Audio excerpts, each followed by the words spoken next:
Olá pessoal, bom dia, boa tarde, boa noite. Espero que esteja tudo bem com vocês. A gente está dando continuidade ao nosso trabalho desse curso que é oferecido pela Pró-Reitoria de Gestão de Pessoas. Estou projetando mais uma vez a tela aqui para a gente se situar, que é um curso sobre docência online, né? Um assunto extremamente importante no contexto da pandemia e que merece não só esse viés que a gente está costumeiramente trabalhando, que é um viés de natureza instrumental, como merece também o nosso tratamento, dentro de um viés do que eu chamaria de um viés de reflexão, para que justamente a gente consiga ponderar, a partir dessa situação forçosa que foi a pandemia, o que é que a gente está chamando de ensinar à distância. Nós estamos educando, nós estamos ensinando, nós estamos preparando, nós estamos capacitando. Quais são os limites práticos dessa atividade? Esse curso que a gente vai trabalhar aqui ao longo dessa semana, da semana do dia 18 ao dia 22 de outubro, essa aqui é a nossa aula de número 2, o que é o ensino online, digital e remoto, vieses e contextos. Vou chamar essa reflexão para a gente fazer na medida em que a gente tem um assunto aqui muito sério para trabalhar. E a gente precisa fazer, em primeiro lugar, algumas ponderações que são extremamente importantes. Em primeiro lugar, o que é que a gente está pretendendo como usuários de um sistema complexo de ensino, pesquisa e extensão? O que é que a gente está chamando de ensino à distância? O que é que a gente está incorporando e, de alguma maneira, a gente está naturalizando como o ensino online?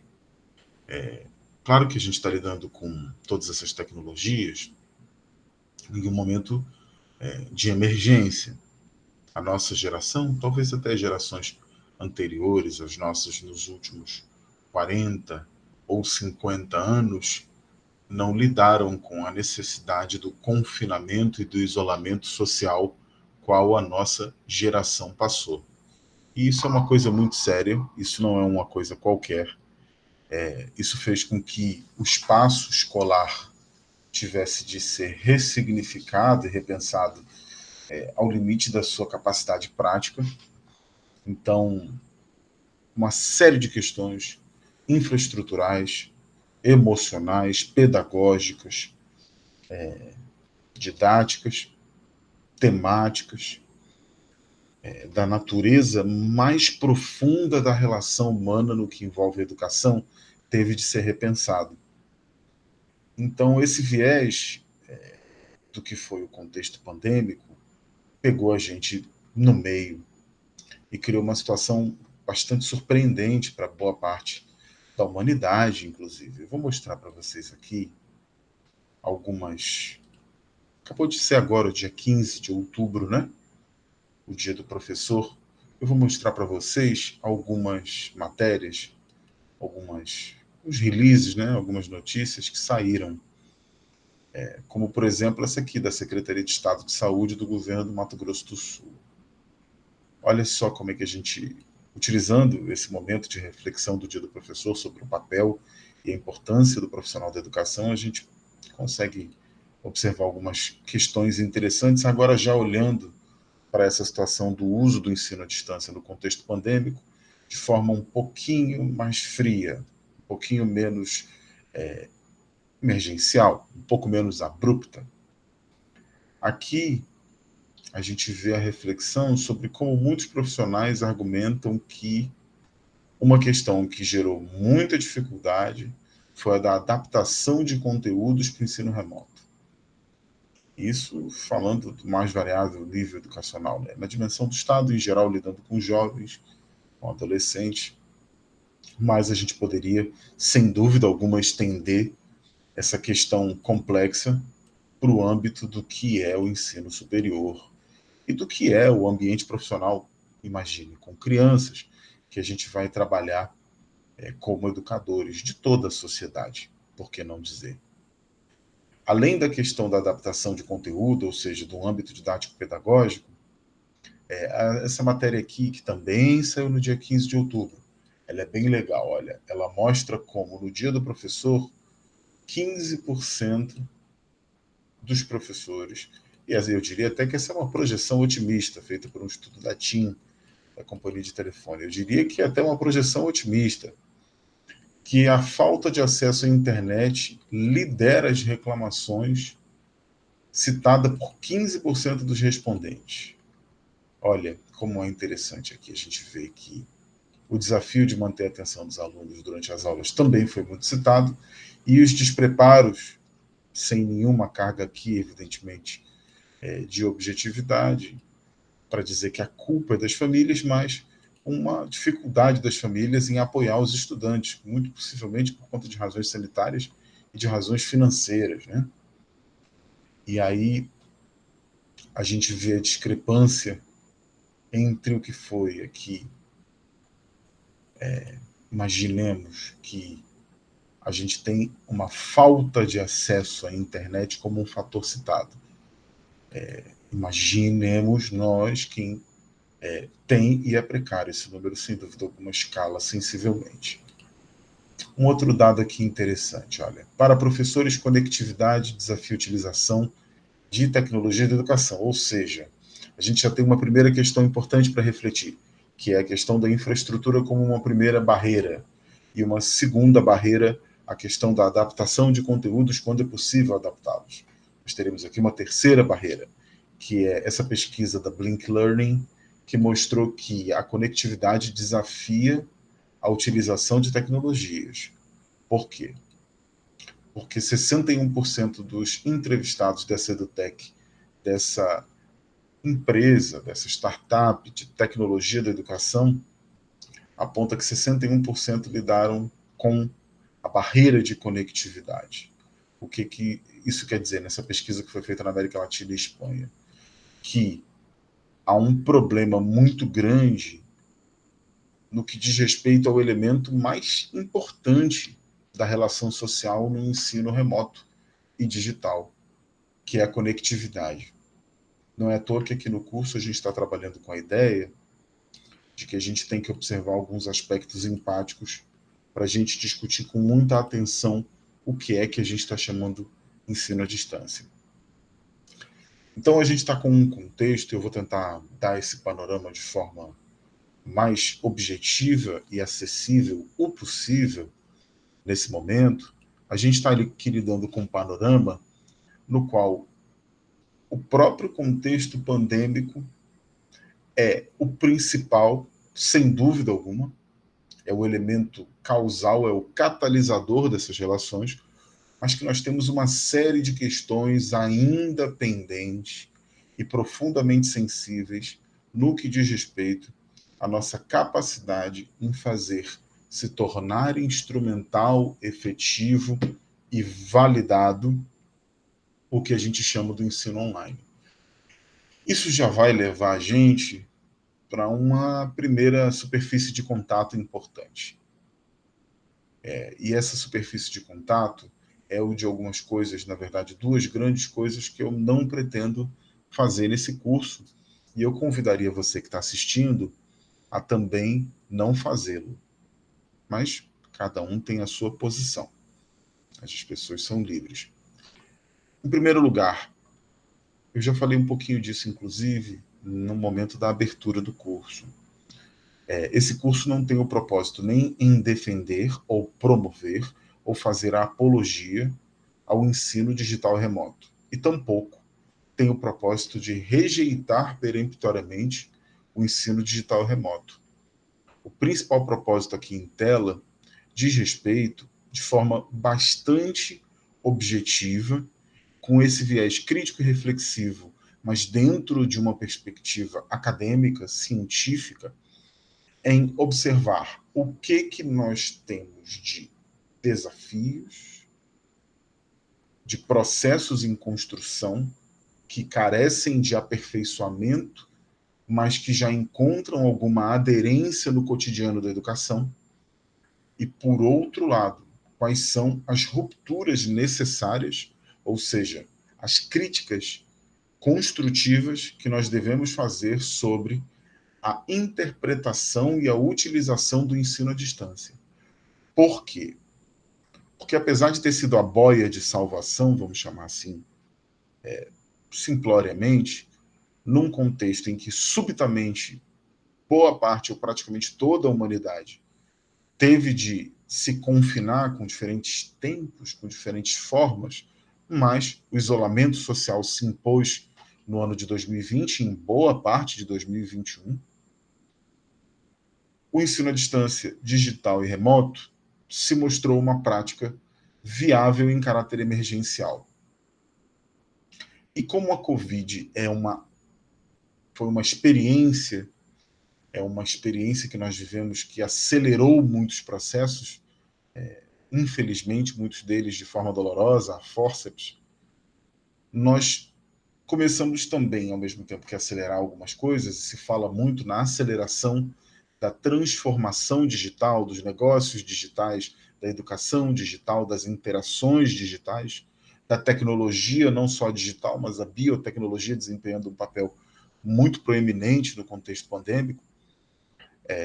Nós, se por um lado tivemos essa boia de salvação, do outro lado, nós temos uma situação que é a de lidar com as propriedades, mas também com os limites da educação à distância, com toda a impossibilidade, aqui eu estou fazendo um postulado ousado, com toda a impossibilidade prática em se dizer categoricamente que o ensino digital e remoto é passível de se tornar substitutivo ao ensino presencial. Muitos de nós supunhamos, por conta de uma certa pressa, de um certo otimismo, que nós estávamos de frente a uma experiência cuja qual nós, por já utilizarmos Skype, aplicativos de troca de mensagem, redes sociais, nós estaríamos mais aptos ou melhor preparados para lidar com a ausência de contato humano. E isso se revelou uma experiência insuficiente. O que eu quero argumentar aqui? Eu quero argumentar em favor da hipossuficiência do ensino digital remoto como forma primordial, estruturante e cotidiana de ensino, hegemônica, inclusive.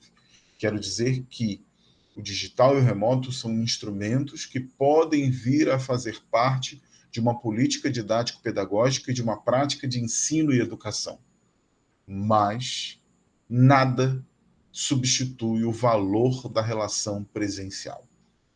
Então, uma vez a gente nivelando isso e discutindo esse postulado, ponderando essa experiência, a gente vai pensar de forma bastante franca sobre o que é que nós estamos chamando de experiência digital e remota como educação.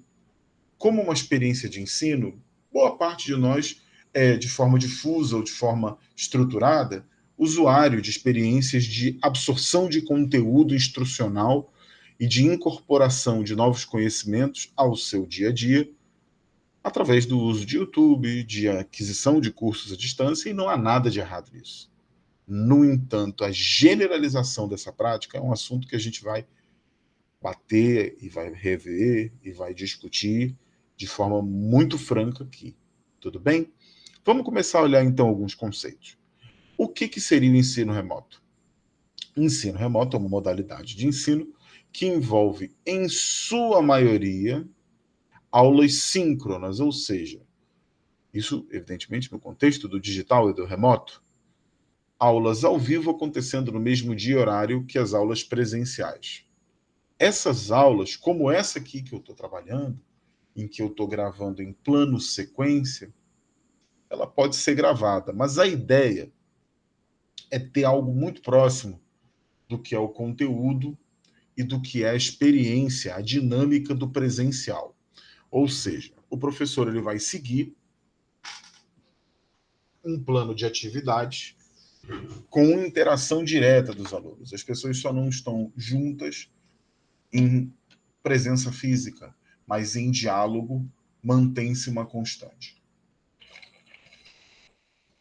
Essa é uma experiência bastante recorrente e em alguns campos do conhecimento que exigem o diálogo e o enfrentamento de situações problema de forma sistemática, especialmente nas ciências humanas, nós poderíamos dizer com muita tranquilidade que o síncrono tem um papel muito importante.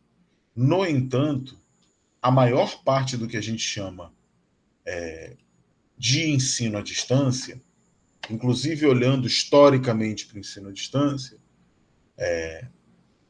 isso mesmo no contexto online, obviamente, o que a gente chama de ensino à distância é, em sua maioria, assíncrono.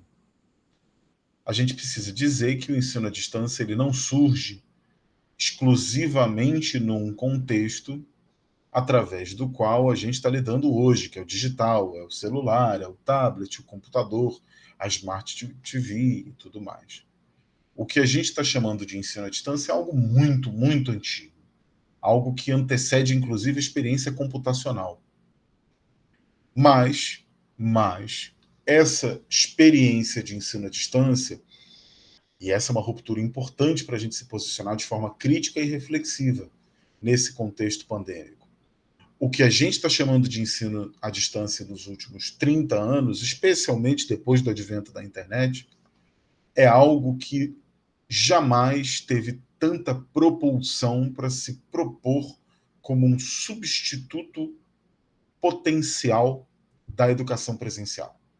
A educação remota, o ensino à distância, utilizando-se de fitas cassete, alguns de vocês devem lembrar das fitas cassete, ou de panfletos, de livros, de cartilhas, de brochuras das mais diversas que muitas vezes eram trocadas por correio.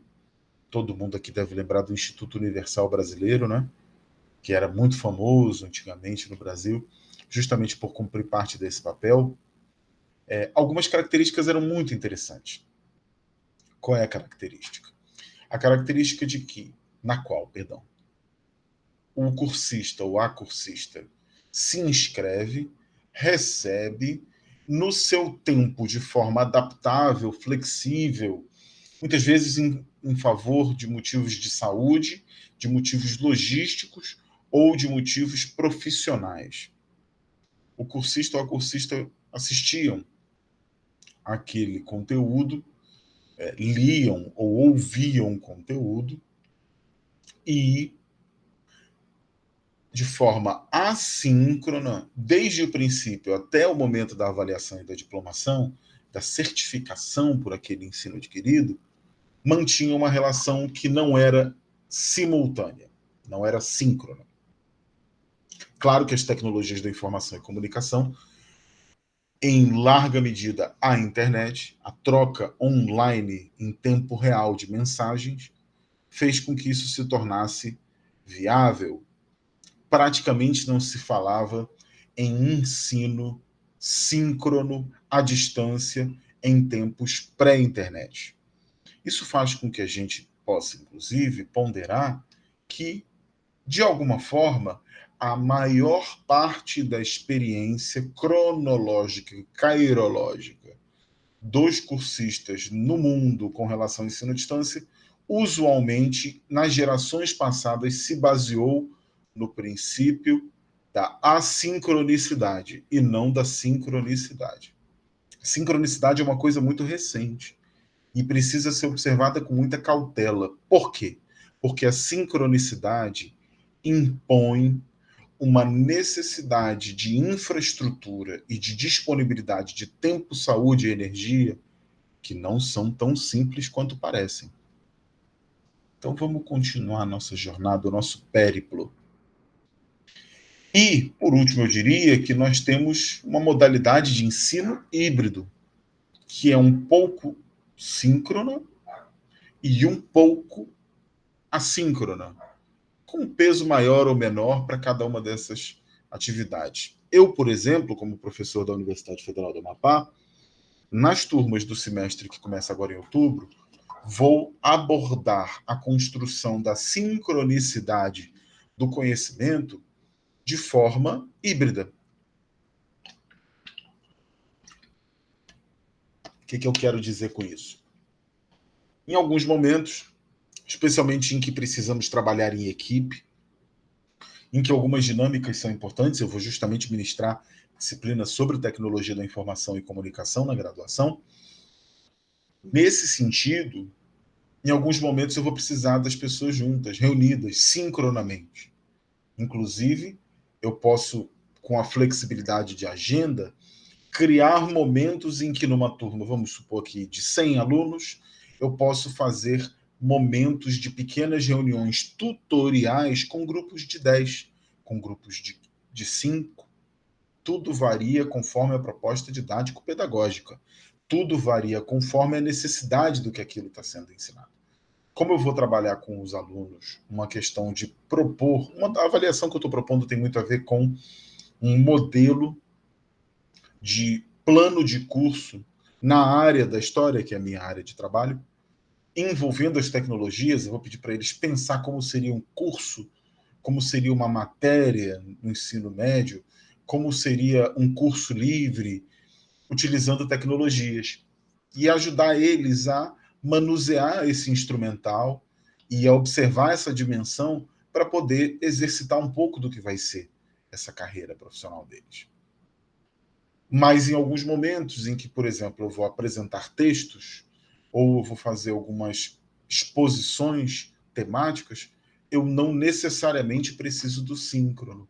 Aí eu recorro ao assíncrono. Por que não? É perfeitamente possível. Então, olha aqui, tanto a concepção didático-pedagógica quanto a sua lógica organizacional e comunicação e a relação ensino-aprendizagem estão alicerçadas no principal, que são as tecnologias da informação e comunicação, ajudando a mediar a relação entre quem aprende e quem ensina, na medida em que não se encontram no mesmo espaço físico ou até mesmo num espaço geográfico. É perfeitamente comum que uma pessoa de qualquer lugar do mundo possa assistir um curso de qualquer outra pessoa em qualquer outro lugar do mundo. É importante compreender que ensino remoto, educação remota, ensino virtual, educação online, entre outras expressões recorrentes, utilizadas na atualidade, representam variedades de perspectivas pedagógicas. Muitas vezes a gente tem essa simplicidade em generalizar, em dizer o EAD. Não é tudo a mesma coisa. E não é mesmo. Pessoalmente, como profissional, eu acredito que a gente não tem nenhuma condição prática em falar neste momento e com o que é um pouco do perfil da educação brasileira em educação à distância. E tampouco em integralmente qualificar pessoas, ou seja, dar graus de formação de forma totalmente remota. Acredito que a gente tem um potencial extraordinário para trazer, como esse curso pretende, habilidades suaves, habilidades pontuais que venham a enriquecer uma formação profissional que se deu de forma consolidada, de forma a tender ou a buscar ser perene. Mas todas essas variedades do que a gente chama de ensino à distância carregam, por sua vez, características organizacionais quanto ao espaço, a sincronicidade ao tempo, que são muito específicas.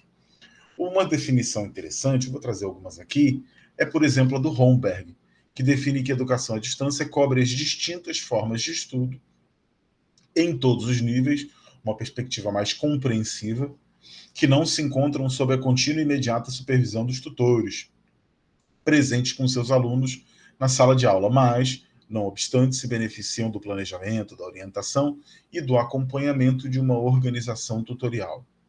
Já para Maia e para Matar, em 2007, uma visão um pouco mais contemporânea, a educação à distância é uma modalidade de educação em que professores e alunos estão separados planejada por instituições e que utiliza diversas tecnologias da comunicação. Então, a gente veja aqui que tem ainda, nesse momento do curso, e eu acho que isso é muito importante, uma visão lato sensu, uma visão pouco estrita no que diz respeito a essas variedades do que a gente chama de educação superior. Na medida em que a gente está chamando essa educação superior à distância de um processo que dispõe de várias modalidades possíveis e que precisa ser compreendida na cabalidade da sua necessidade de ser mediada por tecnologia dentro de uma situação absolutamente atípica e momentânea. O que nós faremos depois da pandemia, quando ela vir se transformar numa endemia, o que nós faremos com toda essa experiência é um debate muito interessante e que, sem dúvida alguma, o mercado de trabalho e as instituições, os intelectuais da educação estão muito atentos. Depois de tudo isso que nós descobrimos, depois de toda essa experiência, como nós, se é que nós, a reverteremos em favor de algo que venha a contribuir com o modelo didático-pedagógico do profissional do futuro, do cidadão do futuro. Uma discussão muito interessante, a gente vai trabalhar isso aqui no curso. Já Morin chama atenção para o uso da tecnologia como forma que elementarmente tem a função de fazer a intermediação entre aluno e professor. Para ele, a educação à distância, o que a gente chama de algo próximo disso, é um sistema de ensino-aprendizagem onde professores e alunos não estão normalmente juntos fisicamente, mas podem estar conectados. Esse é um ponto muito importante nessa definição que é riquíssima. Nós podemos estar conectados. Não é necessariamente uma experiência de viés anti-empático ou antipático trabalhar o ensino à distância. Não há nenhuma obrigatoriedade de uma experiência asséptica, de uma experiência fria, de uma experiência totalmente impessoal, robotizada, mecanoide, autômata. Muito pelo contrário. Especialmente num país como o Brasil, num estado como o Amapá e num contexto como o da pandemia, que deixou muitas sequelas sociais, emocionais, familiares, financeiras, profissionais, no qual a empatia e aí a simpatia e construir uma relação baseada na mais confortável o possível dentro dos padrões de qualidade que obviamente todos nós trabalhamos, a experiência mais confortável possível para o cursista, mais engajante, mais absorsiva e imersiva, melhor. Então, entender, olha só, tem várias coisas legais aqui nessas definições, né? Que eu trago para a gente pensar. A primeira delas é que a gente tem uma variedade muito grande. Em segundo lugar, que essa variedade não é só de modelos, mas também de dispositivos, de instrumentos. E por último, o que nós estamos chamando de educar à distância é, sem sombra de dúvida, uma experiência na qual nós precisamos empatizar, nós precisamos observar o outro à luz da sua experiência e do que nos une enquanto viventes e conviventes emocionais, sociais, comunitários, conterrâneos, mais humanos, e buscar fazer com que essa experiência, na sua diversidade, tenha todos esses instrumentos não como complicadores, mas como construtores do melhor momento possível para que essa experiência seja a melhor possível. E é claro que nada substitui o presencial, mas o digital pode sim ser empático. Nós podemos sim construir essa experiência. Então, olha só, mais uma definição nessa direção. Belloni diz que é urgente integrar os TICs aos processos educacionais. Por quê? A razão mais geral e a mais importante de todas, e também óbvia, porque elas já fazem, olha como aqui tem uma coisa rica, porque elas já estão presentes e influentes em todas as esferas da vida social. cabendo à escola, especialmente a escola pública, atuar no sentido de compensar as desigualdades sociais e regionais que o acesso desigual a essas máquinas está gerando. O que ele está dizendo aqui com isso? Para mim, ele tem 2 vieses contributivos super importantes. Primeiro desses vieses, a experiência do digital, a experiência das TIC já está presente no nosso dia a dia. É muito difícil, até mesmo entre crianças e idosos hoje, pessoas que ou estão num estágio mais senil ou mais infantil. É muito difícil hoje uma pessoa que não acesse um YouTube, que não veja o Netflix, que não use o WhatsApp, que não use um Telegram, que não use o Facebook ou o Instagram, que não use um e-mail. É muito difícil. Então, o quanto nós pudermos compreender a presença dessas TIC, a variedade desses instrumentos, e como, na medida em que elas já fazem parte da nossa vida social, ao invés de simplesmente o meme, simplesmente o conteúdo leve, superficial que faz parte, que também é da vida, mas se a gente puder trazer o nosso conteúdo para uma superfície de relacionamento, uma plataforma cuja qual o usuário já está habituado, por que não? Por que a sala de aula não pode invadir um pouco o YouTube? Por que a experiência da educação não pode entrar no WhatsApp? Ela não pode ser mais divertida, não pode ser mais empática, ela não pode estar presente de forma menos disciplinada, um pouco mais flexível, para fazer parte da vida das pessoas e de uma forma leve, de uma forma agradável, de uma forma confortável. Então, o que eu estou tentando dizer para vocês nesse vídeo, e o que eu espero ter trazido como contribuição para esse primeiro momento, é justamente a questão do que nós estamos pensando ser o ensino à distância, para que a gente faça uma crítica que seja muito bem embasada, na medida em que ela vai se ponderar dentro de um viés efetivamente aderente à realidade, para a gente não transformar num cabo de guerra que a gente não precisa, inclusive.